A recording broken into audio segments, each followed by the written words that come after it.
다음은 광명창조와 행복론이라고 하는 말씀이 되겠습니다. 우리가 이 창세기 1장을 이렇게 하루하루 말씀을 나눠가는 가운데 먼저 우리가 깨달아야 될 한 가지 중요한 지식이 있습니다. 그것은 뭐냐면은 창세기 1장이 또 성경이 대부분 그렇듯이 메타포가 사용이 되고 있다는 것입니다. 메타포라는 것은 지규가 아니라 은유인데, 이것은 언어로 표현이 불가능한 것, 이것들을 비유를 통해서 나타내고 있다는 것입니다. 빛이 있으라, 이렇게 이것은 빛이라고 하는 메타포예요. 이것은 뭘 나타내 주려고 했냐면은 그리스도의 생명을 나타내 주려고 했던 것입니다. 그리스도의 생명은 말로 표현할 수가 없는 것이죠. 또 우리가 첫째 날에 기품이라고 하는 것이 나옵니다. 이 기품이라고 하는 것은 깊은 물의 깊은 속성인데, 그것은 아비소스이죠. 이것이 메타포가 되었습니다. 이것은 뭐를 나타내 주려고 그랬느냐면은 육체가 가지고 있는 혼돈의 속성, 인간이 볼 때는 이것은 질서가 있고 또 두 가지가 분명히 구별이 되는 그러한 세계지만, 그러나 하나님의 관점에서 보면 인간의 육체에 속한 것들은 다 혼돈이라고 하는 것입니다. 바로 이 혼돈을 나타내주기 위해서 이 아비소스라고 하는 메타포를 썼다는 거, 이것을 좀 기억할 필요가 있습니다. 둘째 날에 라키아를 지난 시간에 말씀드렸습니다.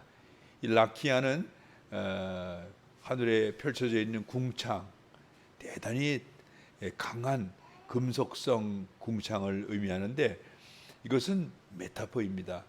뭐를 나타내 주려고 하느냐 하면은 하나님이 우리의 영을 세상의 영의 속박에서 벗어나게 할 때, 그때 사용된 하나님의 권세가 그와 같이 강력한 것이다 하는 것을 나타내주고 있는 것입니다.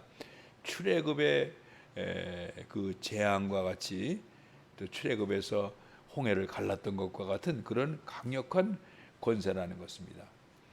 넷째 날에 육지가 나옵니다. 넷째 날에 육지는 마른 땅이 되는데, 이 마른 땅이 될 때 그 위에 쌓여있던 물들이 깨지고, 그리고 양쪽으로 비켜나서 물이 쌓여있는 모습으로 기록이 되어 있습니다. 이것은 지질학적인 프로세스가 아니라고 말씀을 드렸습니다. 왜냐하면 성령님께서 우리를 지켜주시니까 죄가 우리를 침노하지 못하는 것이지, 중생하면 무조건 자연이 그와 같이 된다라고 하는 그런 자연이 아니기 때문인 것입니다. 자, 이와 같이 영적인 진리를 나타낸다는 것입니다.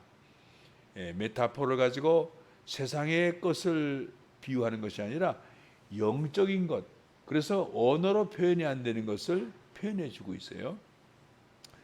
그렇기 때문에 오늘 우리가 넷째 날에 광명으로 표현이 되는 메타포가 무엇인가에 대해서 관심 있게 볼 필요가 있습니다.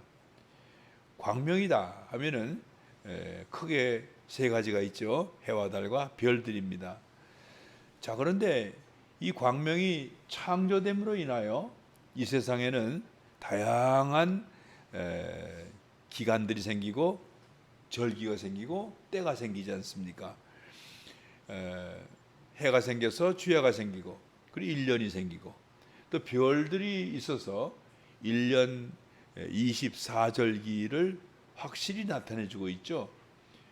또 달이라는 것이 있어서 한 달 29.5일 이런 주기로 생명 주기가 돌아가는 것을 우리가 알려주고 있습니다. 따라서 이 해와 달과 별들은 이 땅에 강력한 생명 에너지를 방출해 줄 뿐 아니라 다양한 그런 절기를 만들어주고 시간을 만들어주고 또 그와 함께 징조를 나타내주고 있습니다. 이런 것들, 이것이 과연 어떠한 메타포인가 하는 것을 우리가 알아야 되는데, 이것은 바로 중생한 사람, 셋째 날에 땅이 물에서 올라왔죠. 이 중생한 사람, 그 사람이 어떠한 세계 속에서 살게 되는가 하는 것을 메타포한 것입니다. 과연 그렇다면 중생한 사람은 어떠한 세계를 살게 될까요? 첫째, 그에게는 고난과 변화가 반복이 되는, 주야가 반복이 되듯이 고난과 변화가 반복이 되는 그러한 시대가 오는 것입니다. 고난을 밤이라고 그러고 변화를 낮이라고 칭하기 때문에 이런 메타포가 신약 전서의 전체에 흘러 있다는 사실을 기억할 필요가 있습니다. 둘째, 또 중요한 것은 이제 중생한 사람은 하나님이 광명을 만들어서 땅을 비춰라, 그리고 땅을 다스리라, mem시알라라고 했죠. 다스리라, 룰해라, 가번해라 하는 것이죠. 이것은 우리에게 무엇을 얘기해 주느냐 하면은 중생한 사람은 이제부터 세상의 빛이 되는 것입니다. 세상에 해도 되고 달도 되고 별도 돼서 그가 가는 곳마다 비치고 주관하는 역사가 나타나는데, 이것은 세상 사람들이 세상 권력을 가지고 칼과 창으로 사람들을 무력으로 다스리는 그런 다스림이 아니라, 이것은 강력한 권세로 사람들 속에 있는 죄를 억압하고 죄를 이기고, 그렇게 해서 그들에게 사랑의 빛을 비춰서 진정으로 그들의 마음에 감화 감동이 생기도록 하는 그런 사랑의 봉사를 의미하고 있는 것입니다. 여러분, 그러므로 우리가 거듭난 사람, 중생한 사람, 성령의 내주가 있는 사람은 세상의 빛이 되고, 그는 사람들을 선도하고 봉사하는 그런 새로운 생명의 활동을 할 수 있게 되는 것입니다. 자, 이제 우리가 이렇게 광명으로 말미암아 새로운 절기, 새로운 기간, 그리고 새로운 세상과의 관계가 분명히 알아졌는데, 또 한 가지 대단히 중요한 요소가 있습니다. 거듭난 사람일 때라야 비로소 행복을 가질 수가 있는 거예요. 행복이라고 하는 것은 뭘까요?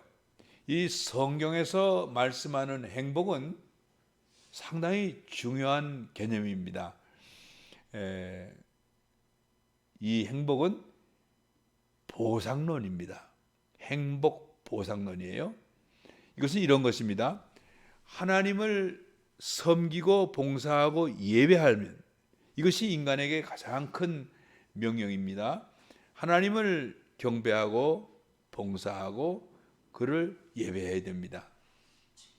이렇게 될 때, 이런 사람이 될 때 비로소 그는 하나님이 주시는 사랑 속에 있게 되는 거예요.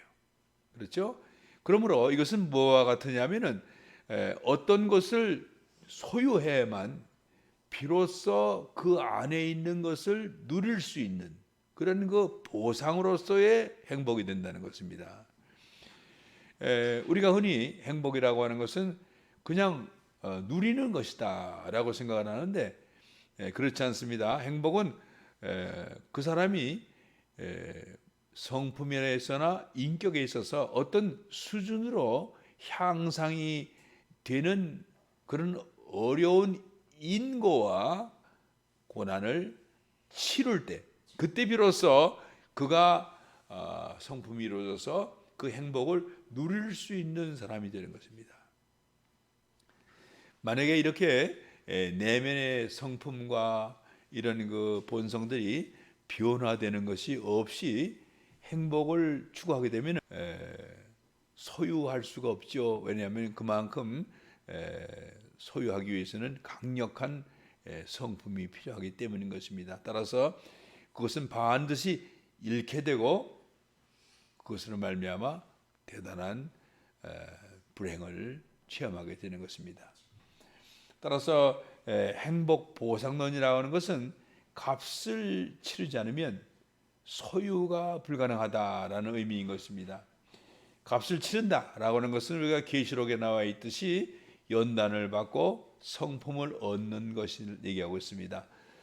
따라서 우리가 연단을 통해서 악을 이길 수 있는 성품을 소유할 때 비로소 그는 행복의 사람이 될 수 있다는 그런 그 위대한 사상을 우리에게 얘기해 주고 있는 것입니다. 또한 우리 오늘 읽은 요한일서의 내용을 보면은 거듭난 사람이 비로소 실제적으로 기쁨의 교제 속으로 들어갈 수 있다는 교훈을 말씀해 주고 있습니다. 여기에 이런 말씀이 있죠. 그가 빛 가운데 계신 것 같이 우리도 빛 가운데 행하면 우리가 서로 사귐이 있고 그 아들 예수의 피가 우리를 모든 죄에서 깨끗하게 하실 것이요.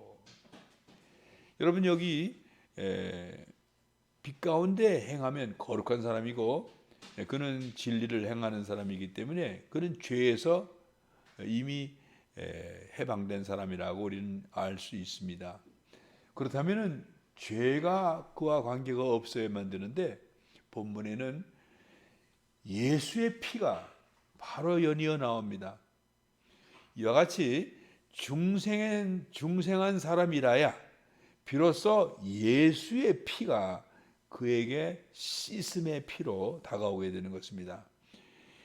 그가 매일같이 중생의 활동을 통해서 고난을 받고 그 속에서 예수의 피로 정결케 될 때 그때 새로운 생명이 그 안에서 생겨나게 되고 이런 생명으로 말미암아 우리 베드로 후서에 나와 있는 것과 같이 이제 믿음에서 덕을, 덕에서 지식을, 지식에서 절제를 이와 같이 한 단계 한 단계 새로운 성품이 그에게 조성이 될 수가 있는 것입니다. 여러분 이렇게 새로운 성품이 조성이 된다는 것 이것은 피의 역사예요. 피가 없이는 되지가 않습니다. 그러므로 중생한 사람에게야말로 피의 강력한 역사가 있어서 씻고 새로워지고 씻고 새로워지는 그러한 활동이 나타나게 되어서 생명의 놀라운 특징 곧 매일매일 새로워야 돼요. 생명은 매일매일 새로운 특징이 있습니다. 바로 이것이 피를 통해서 이루어진다는 것입니다. 그뿐 아니라 성도는 그때 비로소 성도의 교제가 나타나는데 교제나 사귐이라고 하는 것 우리가 교제를 좋아하고 사귐을 좋아하죠. 우리가 때가 되면은 카페에 가서 맛있는 드링크를 먹고 그리고 서로 대화를 하게 되는데 이 대화는 뭐냐? 같은 흥미, 같은 관심, 같은 심정, 그렇죠? 같은 쌍띠막, 같은 심정을 가지고 서로 소통할 때 그 마음의 기쁨이 서로 교환이 되는 것입니다. 그렇죠? 서로 마음이 통하고 서로 관심사가 같고 서로 지식 수준이 비슷할 때 그때 서로 교류가 일어나면서 행복을 느낄 수가 있는 것입니다. 그렇죠? 세상 사람의 교제는 거기까지. 그러나 성도의 교제는 뭘까요? 성도의 교제는 거기에 추가해서 주님이 주시는 감동, 주님이 주시는 기쁨, 주님이 주시는 능력 이것이 체험이 되는 것입니다. 성도와 성도가 서로 사귈 때 주님의 성령이 그 안에서 말씀하시고 그 말씀이 내 안에서 감동을 주고 사람이 새로워지는 역사가 있게 되고 능력을 받고 은사를 받고 마음이 열어지게 돼서 놀라운 기쁨이 이루어지게 되는 거예요. 그러므로 성도의 교통은 사실은 주님과의 만남이 된다라는 측면을 갖고 있다고 볼 수 있겠습니다. 그러므로 진정한 기쁨의 카라, 이 요한일서에서는 카라라 그러죠. 이 카라의 기쁨이 비로소 중생한 사람의 집단 속에서 이루어질 수 있다는 것입니다. 이렇게 되니까 여러분, 중생이라는 게 얼마나 기가 막힌 세상을 여는지 아시겠죠? 그렇죠? 중생이 된 사람이라야 비로소 세상에 나가서 사람들을 도와줄 수 있는 사람이 되는 것입니다. 그 사람들에게 기여할 수 있는 그런 쓸모 있는 사람이 되는 것이죠. 사도 바울의 제자 오네시모가 바로 오네시모가 되는 것입니다. 쓸모 있는 사람이 되는 것입니다. 또한 우리가 오늘 베드로후서에서 읽는 것과 같이 믿음의 덕을이라고 하는 아주 중요한 스텝이 이루어지게 되는데, 여기서 우리가 덕이라는 것이 무엇이냐 하는 것을 한번 알아볼 필요가 있습니다. 여러분, 덕이라는 것은 뭔가요? 덕이라 그러면은 남에게 선을 베풀고 그리고 좋은 일을 해주고 사람들에게 관대하게 대해주는 그런 걸 덕이라고 그러죠. 사람이 참 덕스럽습니다. 이 사람은 도덕에 있어서 대단히 탁월하고 그 성품이 탁월하고 재산도 탁월해. 이런 사람들은 덕을 끼칠 수가 있죠. 이게 세상의 덕이에요. 세상의 덕이라고 하는 것은 이와 같이 다른 사람에게 은혜를 베풀고 그리고 용서해 주는 것들을 얘기하고 있습니다. 성경의 덕은 그거하고 조금 다릅니다. 성경의 덕은 뭐냐면 상대편의 악을 견딜 수 있는 것을 의미합니다. 사람이 가지고 있는 악이 있고 그 사람의 단점이 있습니다.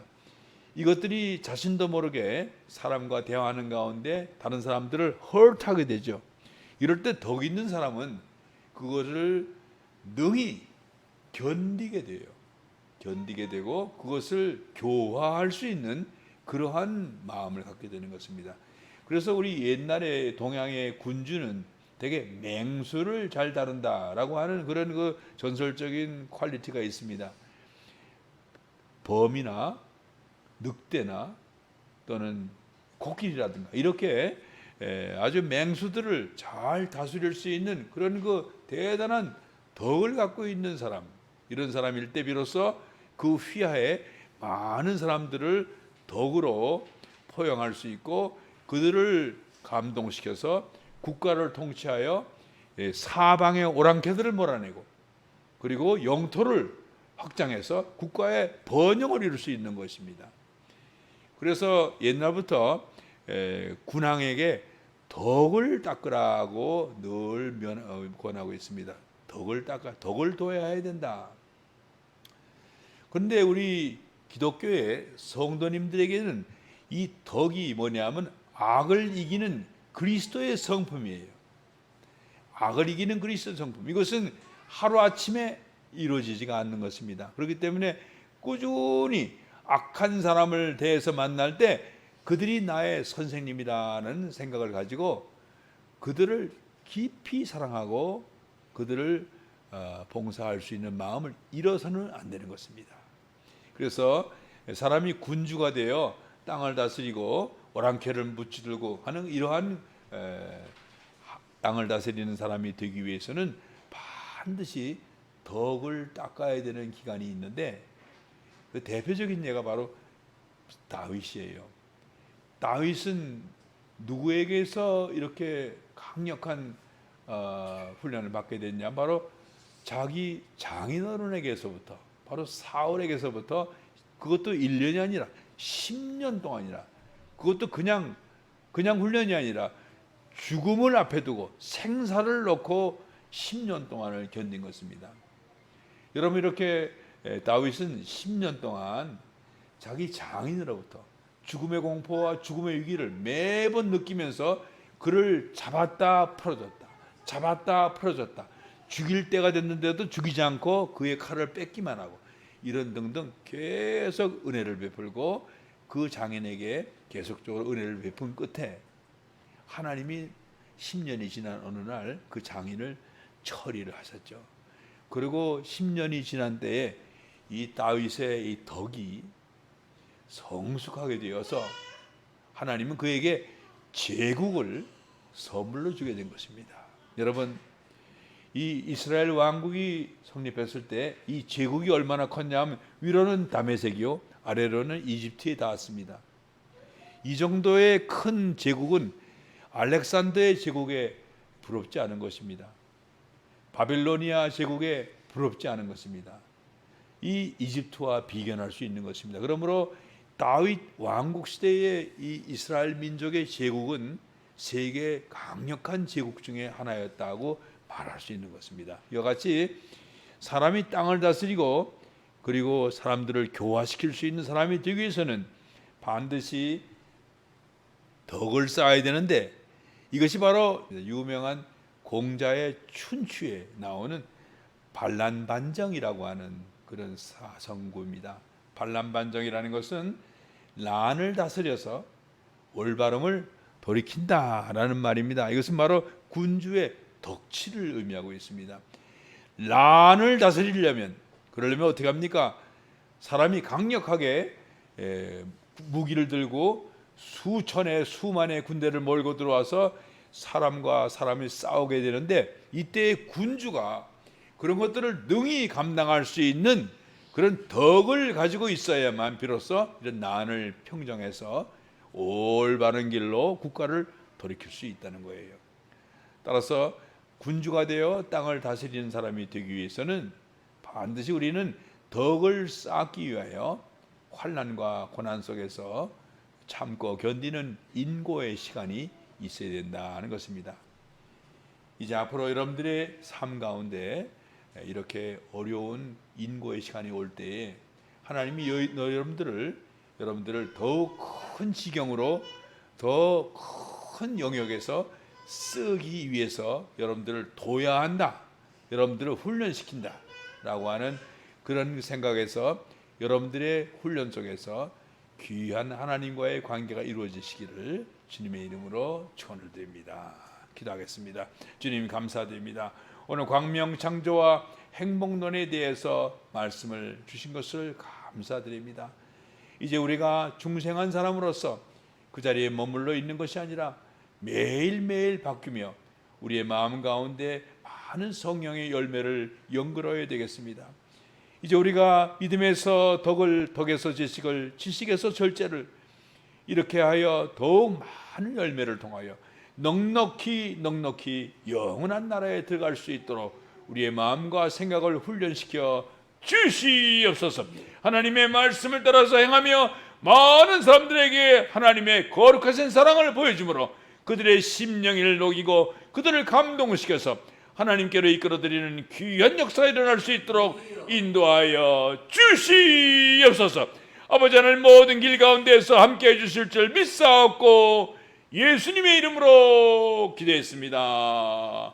아멘. 우리 주여 세 번 외치시고 기도하겠습니다.